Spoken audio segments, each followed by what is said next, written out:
जनतेनं मुक्ताईनगरमधली घराणेशाही संपवली. आमदार चंद्रकांत पाटील. मुक्ताईनगर विधानसभेमध्ये आमदार चंद्रकांत पाटील दुसऱ्यांदा 23,936 मताधिक्य घेऊन रोहिणी खडसे यांचा पराभव करून निवडून आलेत.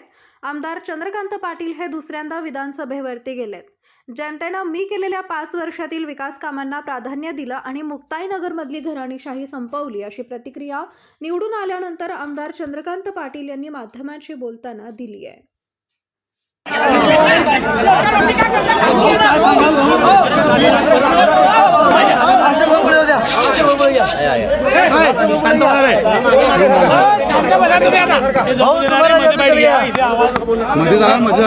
आवाज येणार नाही. एक मिनिट अरे शांतता ठेवा. महाराष्ट्र सरकारने जे कामं केले, माननीय मुख्यमंत्री एकनाथ शिंदे साहेबांनी, माननीय उपमुख्यमंत्री अजितदादांनी, त्या कामाची खऱ्या अर्थाने पावती आहे. आणि मतदारसंघामध्ये इतक्या मोठ्या प्रमाणामध्ये आपण कामं आणले, खऱ्या अर्थाने जनतेने त्याची पावती दिलेली आहे. घराणेशाहीला पूर्ण बाद केलेला आहे आणि जो काम करेल त्याच्या मागे जनता राहते. एवढ्या मोठ्या प्रमाणामध्ये विजय जो मुक्ताईनगर मतदारसंघात झालेला आहे, हा एक दिशा दर्शवणारा आहे की जो काम करेल, जो लोकांसाठी असेल, जो लोकांसाठी झटेल, लोकांना केंद्रासाठी ठेवेल, अशाच लोकांबरोबर जनता राहील. म्हणून खऱ्या अर्थाने आजचा विजय मी जनतेला समर्पित करतो. खऱ्या अर्थाने शिवसेना, भाजप, राष्ट्रवादीच्या कार्यकर्त्यांनी जे रात्रंदिवस मेहनत घेतली, मी मधल्या काळी सांगितलं, एखादा आमदार निवडून येत असताना हजारो कार्यकर्ते, लाखो मतदार त्याच्यामध्ये सहभागी होता.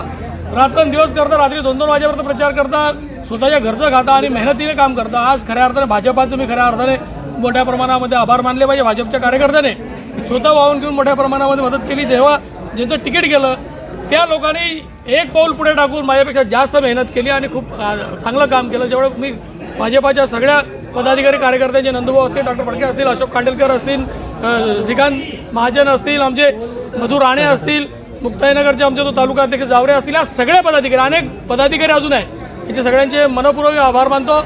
या विजयामध्ये त्यांचा सिंहाचा वाटा आहे आणि येणाऱ्या काळातही शिवसेना, भाजप, राष्ट्रवादीचा अखंड जोड हा चांगल्या पद्धतीने राहील. चांगल्या पद्धती कामं करू आणि मतदारसंघामध्ये परत 5 वर्ष विकासाचे असतील, विकासाचा पर्व असेल, त्याच्यावर शंका नाही. तुम्ही बघितलं असेल तर महाराष्ट्रातली युतीचा डंका आहे, महायुतीचा डंका आहे आणि एकतर्फा राज्य महायुतीचं आल्यामुळे मोठ्या प्रमाणामध्ये महाराष्ट्र राज्यात विकास झाल्याशिवाय राहणार नाही.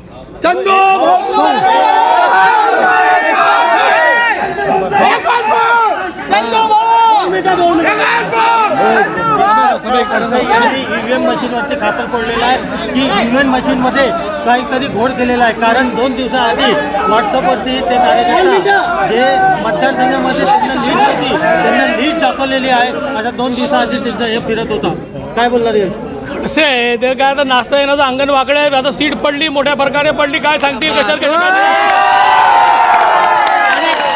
आणि 2024च्या लोकसभेमध्ये मोठ्या पद्धतीमध्ये त्यांच्या कुटुंबात विजय मिळाला. त्या टायमाला ईव्हीएम कावर घेतली त्यांनी अक्षय, त्या टायमाला ईव्हीएम बरोबर आहे. आज ईव्हीएम खराब झालं.